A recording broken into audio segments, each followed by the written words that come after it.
Your brain is the most powerful tool you own, but are you making it stronger? Every day is a chance to sharpen your edge, build new connections, and unlock your potential. Don't just live, evolve.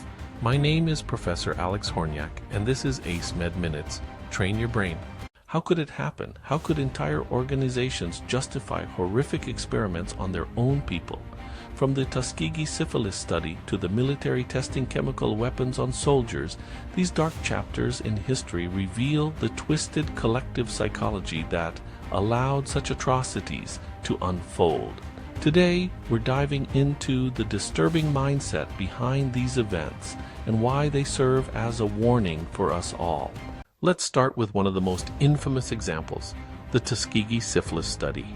From 1932 to 1972, the U.S. Public Health Service conducted an experiment on 600 African American men in Alabama. Yes, you heard it right. 40 long years for these men to suffer. The goal? To study the progression of untreated syphilis. But here's the horrifying part. The men were never told they had syphilis. Instead, they were misled into believing they were receiving free health care. They received nothing. They died from a horrific disease when cure cost pennies and it was available. Even after penicillin became the standard treatment for syphilis in the 1940s, the researchers deliberately withheld it.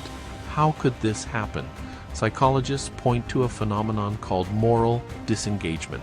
This is when people convince themselves that their actions are justified, even if they're clearly unethical.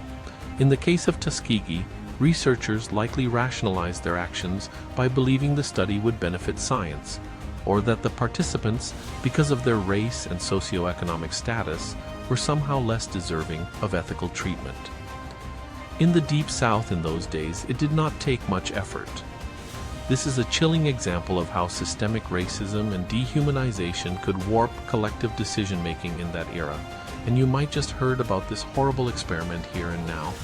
For some reason, it is still far from an open conversation what really happened there.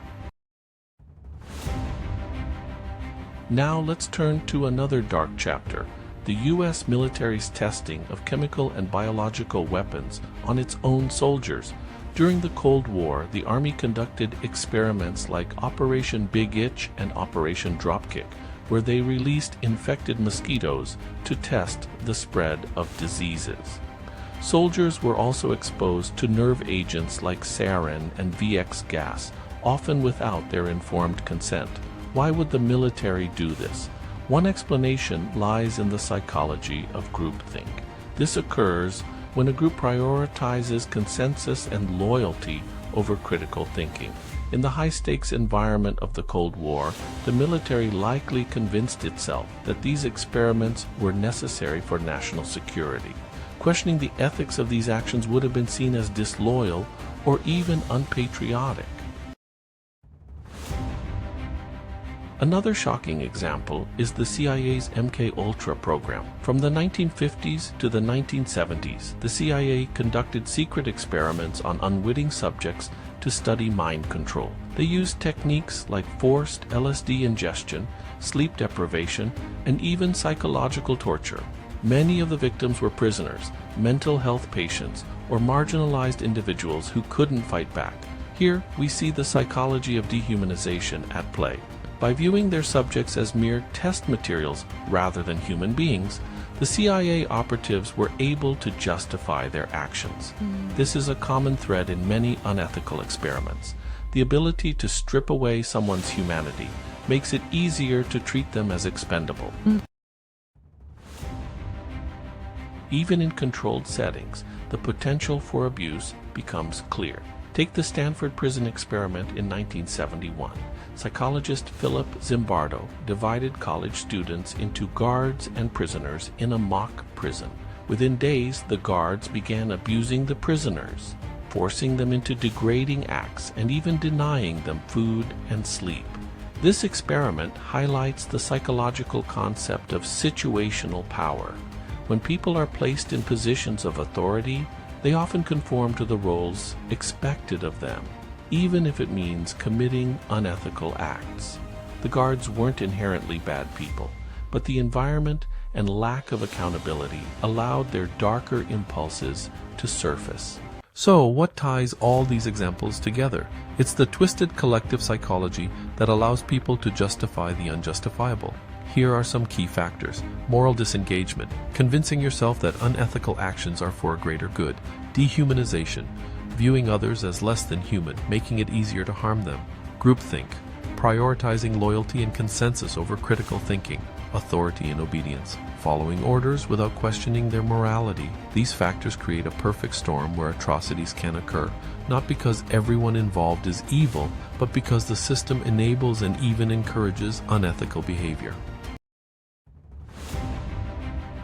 Why should we care about these historical examples? Because the same psychological mechanisms are still at play today.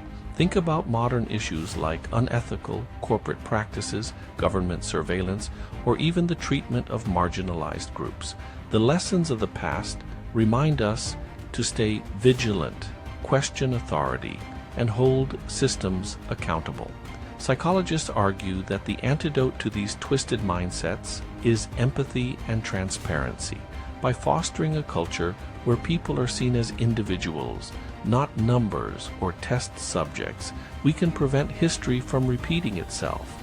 The Tuskegee Syphilis Study, the Army's chemical tests, MK-Ultra, these are dark reminders of what happens when collective psychology goes unchecked.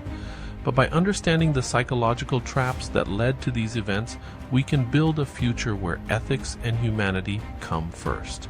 It's our collective responsibility to prevent these mistakes from happening again. Don't forget to like, subscribe, and hit the bell for more deep dives into the human mind. Thanks for watching, and we'll see you in the next episode. Thanks for watching, and never stop questioning what you know. Thank you for choosing ACEMED to train your brain.